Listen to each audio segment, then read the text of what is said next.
What's up, guys? We have a very special guest today. His name is Z. He's 22, a university student from Saudi Arabia. But there is more. He's an ex-Muslim. So why is this relevant? Because leaving Islam is a crime that is punishable by death. Saudi Arabia was the second highest country in terms of executions last year. To put this into comparison, Saudi Arabia is 10 times smaller in terms of population than the USA, but had 8 times as many executions.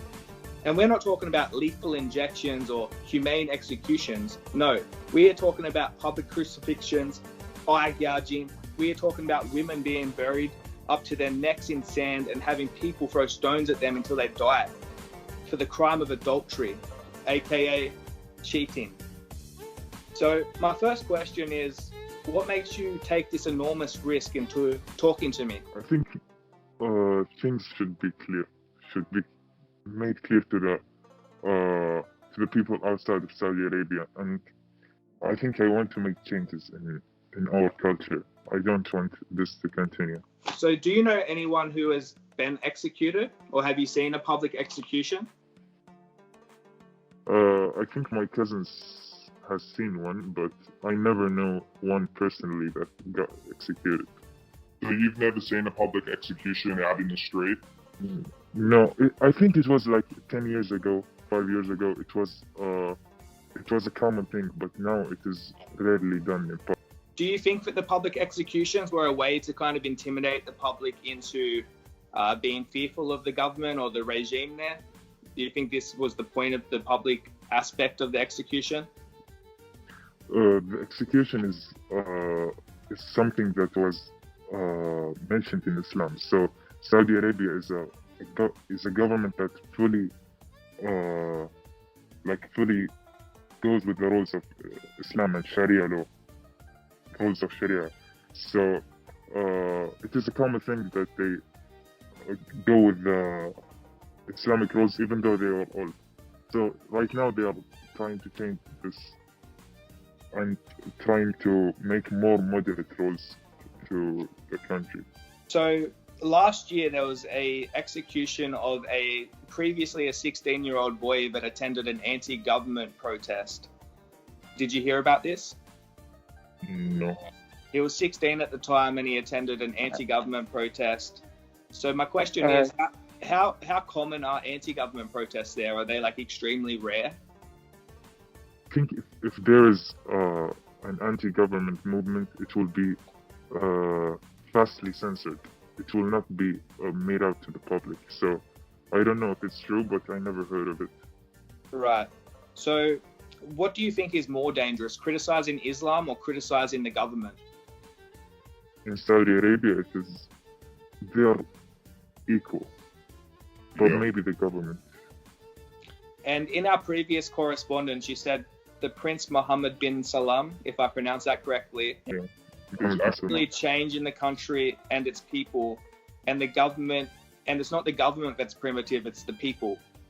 Could you elaborate on that a little bit?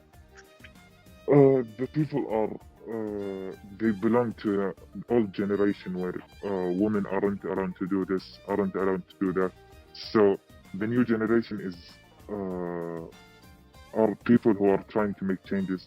Mohammed bin Salman is a fairly young crown prince, so he belongs to the new generation where they trying to make changes. But the old generation is a bit strict. They lived a hard life, so I think it's only a few generations and Saudi Arabia will become a fairly new country. Is like the second most important person in the country. So he's the main leader, but not the king. Is he the one that gave women the right to drive? Bin Laden and his family are originally from Saudi Arabia. I'm just wondering, what is the public perception of Bin Laden or the Bin Laden family in Saudi Arabia? Are they admired or are they seen as a negative? No. We don't support terrorism in Saudi Arabia. Even the most religious people in Saudi Arabia who have strict laws, they don't really support terrorism. Because they are like a different kind of thinking. They are extreme, so extreme that they are willing to kill themselves or even kill other Muslims just because they are not practicing Islam the right way in their mind. So we don't like associate with them. Have you had any friends growing up that took the radical route, the Islamist route, and kind of got radicalized and maybe like joined a terrorist organization, or is this like? I think I've known someone. I've known someone, but he got caught by the government and he's now just free. The government is trying to seize people who are having radical views about Islam and who want to bomb and kill people. So everyone is against them in Saudi Arabia. Only a few people support them. So what is the general view on Westerners, in specifically Americans or Israelis? What's like the general view of an American? I think Americans are accepted in Saudi Arabia. I don't think they are like people hate them. Maybe like 40% or 30%. Those are people from old generations, but I think new generations don't ever hate like foreigners or Americans. But in their thoughts, in Islamic thoughts, they think Israel should, the land that Israel took from Palestine, they should fight to get it back. Yeah. Because, yeah, this is the main thought about Israel. I think that's a pretty common thought everywhere in the world. Yeah, everywhere. Because what happened there was a joke, like the Palestinians got ripped off pretty badly. So you mentioned racism is a big issue there. Could you explain that a little bit more? We were talking about racism in America, and you said racism in Saudi Arabia is pretty bad as well. It is tribal racism. It is where if Saudi Arabia, before being united, it was a bunch of tribes that ruled specific areas. So the first king of Saudi Arabia made an alliance and united the country. So each Saudi citizen is belonging to another tribe. So he can favor them in other stuff like. You are my cousin. I will help you with this. I will give you a job. I will give you. So this is the main kind of racism.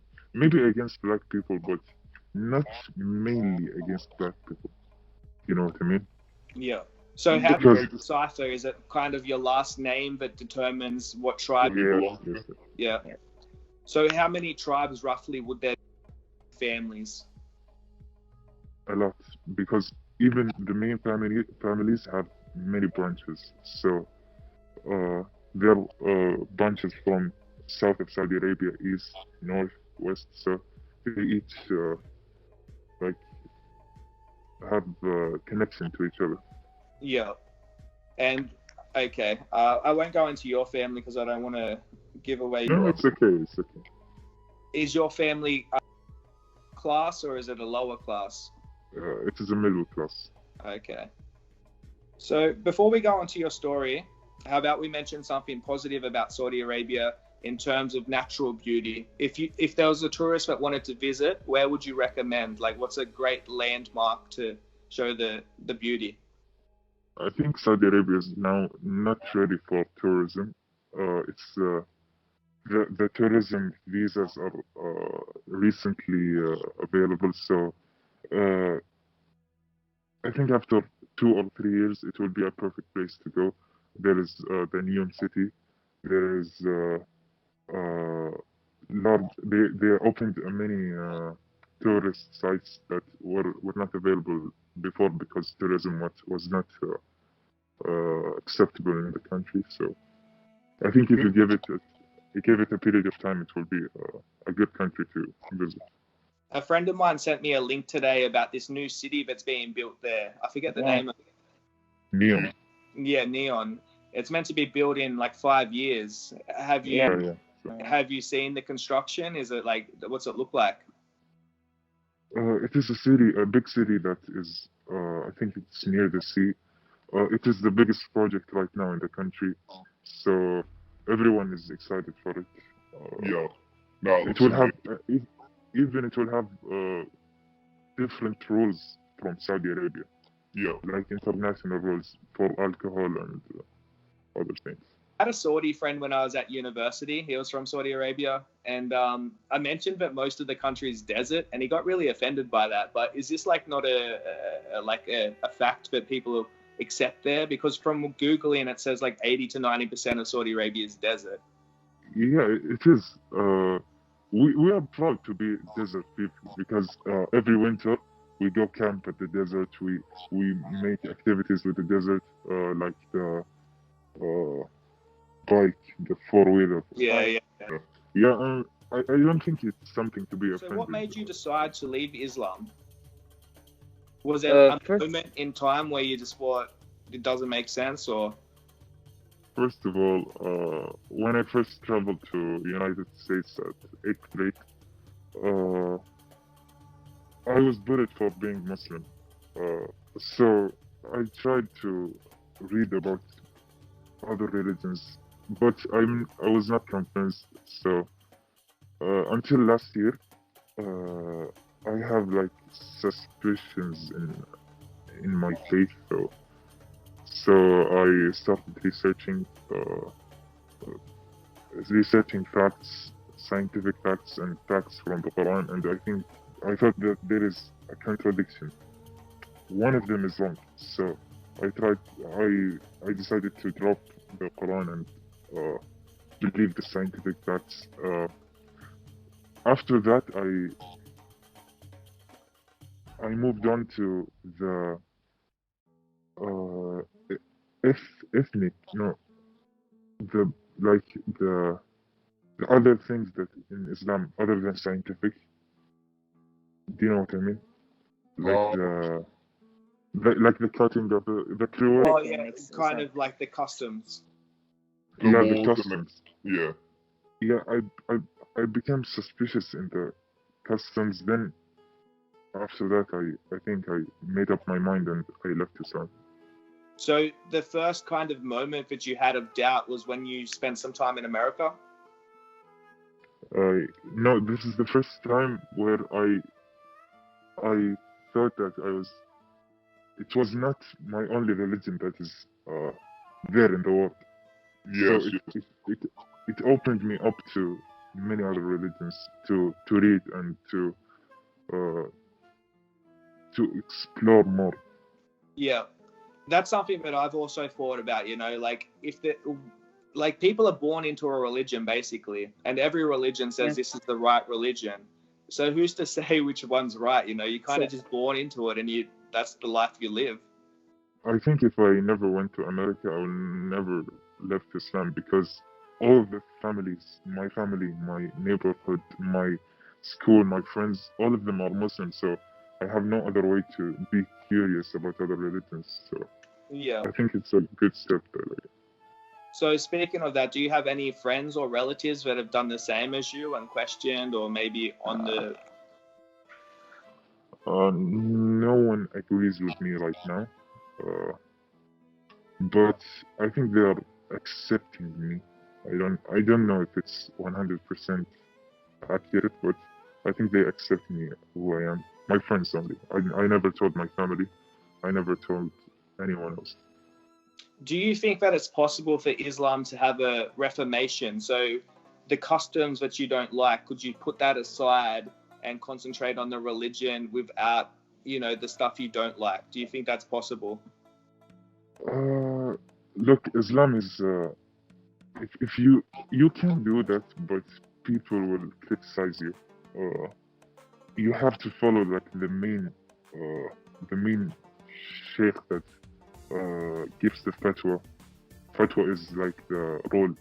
Okay, you cannot do this, you can do this, you can't do this. So you have to follow the main religious man. And do you still go to the mosque, or do you go to religious events, or are you kind of off all of that? I go to the mosque just to blend in with society, but I never believe in any of this. So you have no doubt in your mind that you don't believe in a religious doctrine? Like there's never a point where you're like looking at the stars and you're thinking, you know, Allah's made all this? No. No. Has any other religion interested you at all? No. Okay. And you said you have a girlfriend? Ex-girlfriend. Ex-girlfriend. So my question is, what's the dating culture for younger people there like? It is very, very like no one should know that you are dating a girl, and you can go out with her in public. You can do whatever you want, but nobody is supposed to know that she is your girlfriend, even your family. But I once told my mother, and he accepted it. I think so, but I never told my father. So in your friend group, do many of your friends have partners? Like not Yeah. like official marriages, but girlfriend and boyfriend. Yes, but they are very temporary. They are temporarily like 6 months, 1 year. I don't think it is serious. And Because does it ever lead to sex, or is sex completely off the radar? Sometimes it does. Many times it does. So it's not very uncommon for someone to have sex before marriage for the younger generation. Yeah, especially guys. Yeah. And the thing there is, if a woman has sex before marriage, it's she could be honor killed. Like Yes. the family would disown her. It can be. It depends on the family. Some families are very religious. Some families will not disown her just for the reputation. Yeah. They will try to keep it secret. But These are- if it's Go on. if all people knew that she is not virgin anymore, I think they will disown her just to avoid the bad reputation. Yeah, right. Is there a part of Saudi Arabia, maybe a city, that's more liberal and accepting of, you know, these kind of things like a dating culture, drugs and sex, like anything kind of like seen as immoral? Jeddah. Jeddah. It's a city on the coast. There are not as much like tribal cultures as in other cities. So people are more chill there and relaxed. And They have the same ideology, but they're more lean on it. Yeah. And what about the party culture? Do you and your friends ever go out drinking, or like is there drug use? Is this like a very... Personally, I don't like it. I could go to these parties, but it would put me at a risk of being caught. I don't like this stuff, drinking and alcohol, because it could ruin your future. You could get prisoned for it, so I don't see why it's worth risking your life for. And how do these parties happen? Is it kind of social media? They message and they say meet up here. Is it a planned kind of thing like that? It is like highly, very, very secret. They have like private homes. They call their friends, and like your friend brings a girl and your friend brings a girl, and they meet up like 30 or 20 people. They bring weed, alcohol, and other stuff. So you've got to be in that friend group to kind of get an invitation to it. Yes, or at least bring a female with you. Yeah. And so we've all seen images online of like rich Arabs from these Gulf countries. I don't know if Saudi Arabia kind of fits in this category of like wealthy Gulf countries, but there's I see a lot of videos of like private like zoos, like people have tigers and lions. Have you You ever? encountered someone like this? I don't really hang out with rich people because I don't like them. There are families in Saudi Arabia not tribal families, but families that are known for them being rich, like Rajhi, they own a bank. Uh, some families that own like something in the country, and they are rich, and they give the wealth to their children. So just because you're born in this family, you get like a yearly salary, annual Yeah. salary. Yeah. So these people are usually rich. Uh, they have like a private home with a tiger and a house, a lion. They may have horses.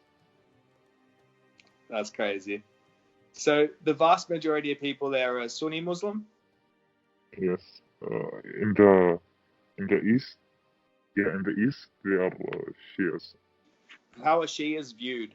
Are they seen as real Muslims? Uh, for most people, no.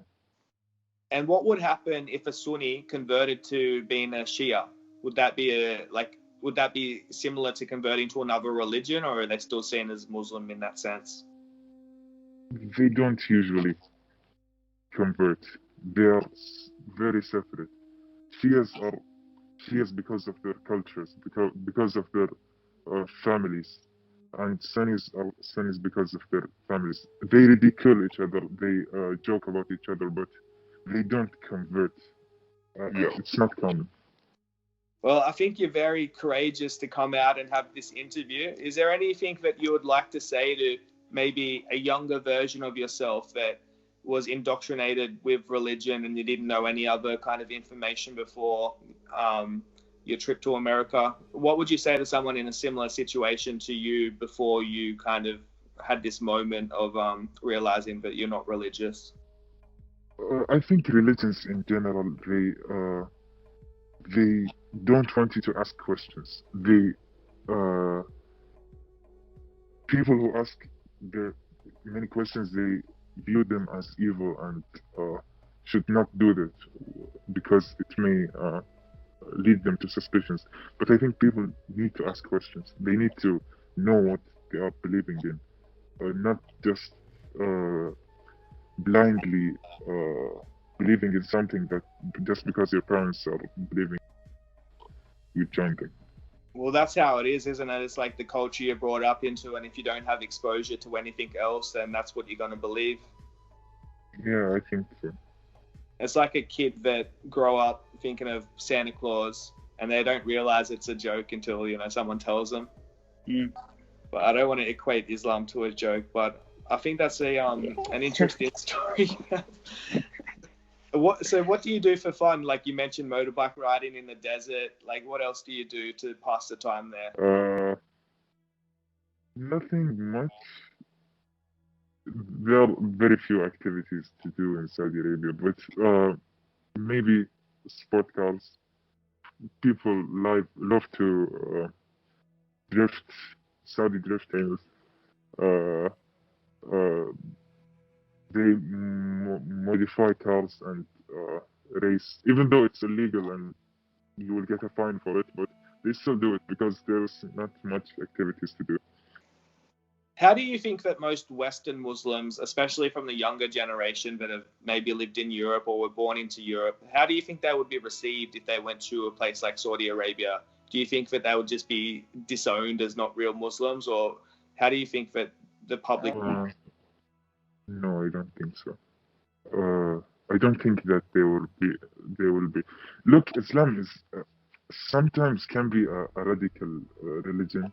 It can be an extreme. It can be harsh. But I think most people like have good faith in them, even though the thing that they believe in is.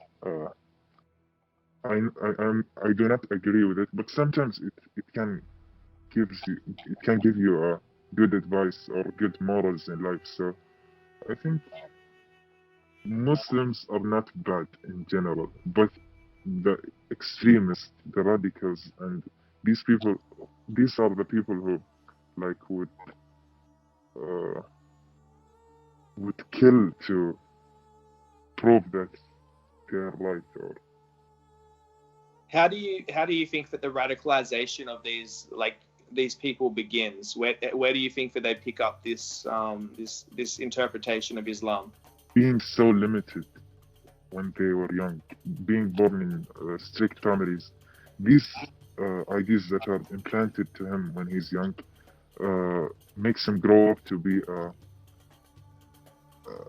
disgusting person, like, to be honest. Like a person that hates women, that thinks men are the superior, that thinks women shouldn't get any rights. I think these people were given thoughts to them when they were young, so that's why they are like this now. All right, man. Well, is there any last words you want to give out?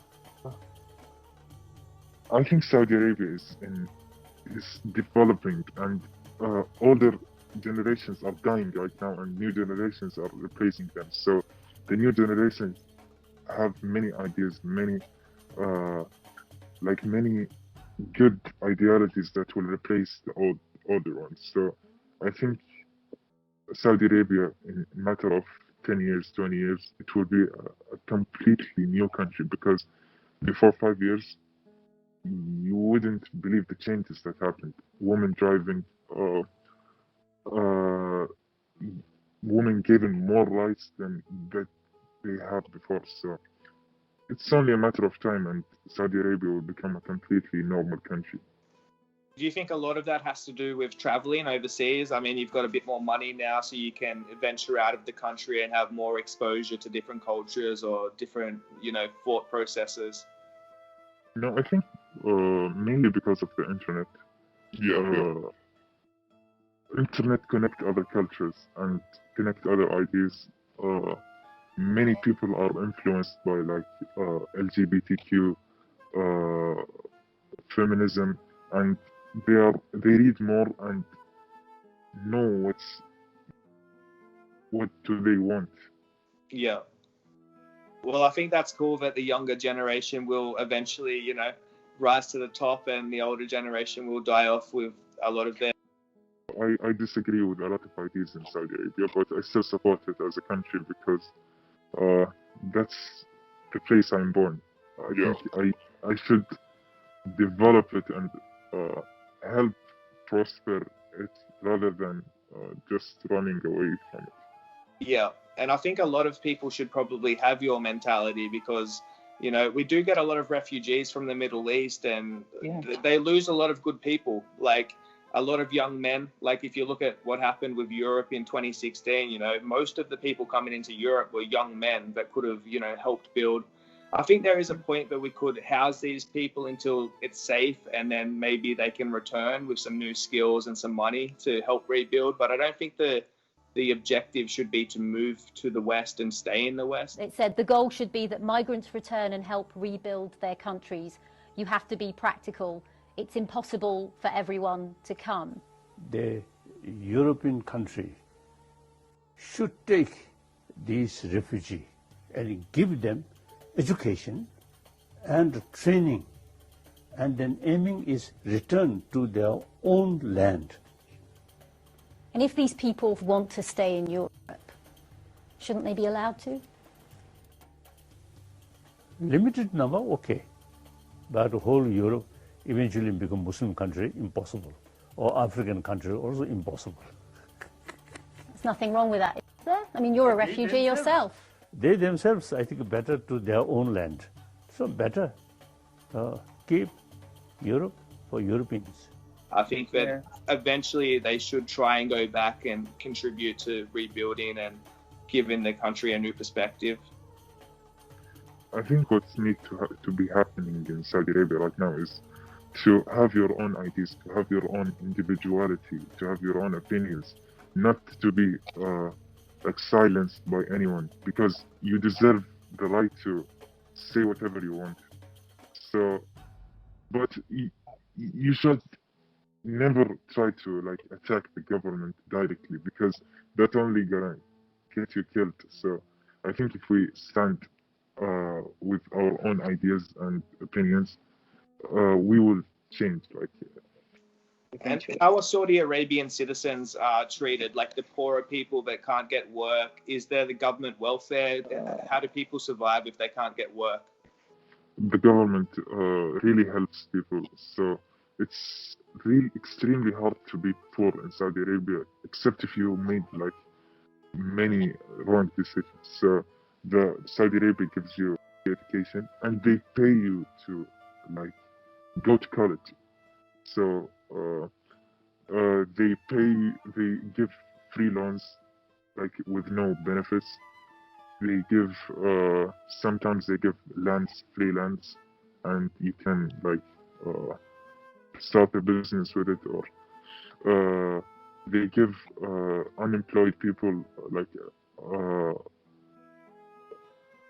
salary like it's not much, but it's like it helps you until you find a job. I think financially Saudi Arabia is the best country that supports its citizens. Even the governmental jobs are high paying, and they give you many Opportunities? opportunities. Yeah. So the lower class families that you were talking about before, do they have any chance of getting into a government job? I think the problem with mostly lower income families have many kids, so they just breed, and have 9 children and can't provide for them. Yeah. So I think if the mentality of them, like not marrying for and bringing too much children, they will live a good life. But I misspoke there. I didn't mean lower class people as in poor. I meant like the caste system. You said that some Arabs are seen below other Arabs. You're in the middle. oh, So would the lower Arabs be able to get into a government job? no, only Saudi citizens. Okay. So when you're talking about the lower Arabs, you're talking about kind of what, like refugees, or Not necessarily.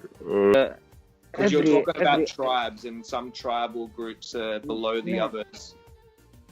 Every Saudi citizen can be accepted in governmental jobs, especially if they have the requirements. But other Arab citizens, even if they are refugees, even if they are not Arabs, they will still not be accepted in governmental jobs because it is like a right for Saudis to be employed in governmental jobs more than non-Saudis. So And when you mean non-Saudis, are you talking about Saudi by blood, or like, let's say an Indian has Saudi citizenship, would he be able? No. So even if he had Saudi citizenship, he wouldn't. He can't have Saudi citizenship. If you read, Saudi citizenship is very hard to obtain. Your father has to be Saudi. So there is there's a genetic kind of ancestral, right? Yes, it's very hard to obtain the Saudi citizenship, especially if your father or mother is not Saudi. Right. Okay. Well, that's interesting, man. I think that this will be an interesting interview. I'll edit it together and I'll try and like conceal you a little bit more. And yeah, man, I appreciate your time. Yeah, no worries. This Thank is the you. first time speaking to a foreigner, so my English is not Yo, so good. English is great, man, honestly. How long did you spend in America? 1 year. I studied in international schools here in Saudi Arabia, So English is the main spoken at the international schools? yeah, they teach you sciences in English and stuff. And at the international school, what's kind of the demographic? Like, what percentage from where? Like, are there a lot of Americans? Most schools, like, they are 20% Saudis, 30% Indians, Pakistanis, East Asians generally, and 50% are other Arabs, Egyptians, Syrian, Yemeni, and other kind of Yeah. Well, I appreciate your time, man. Take it easy.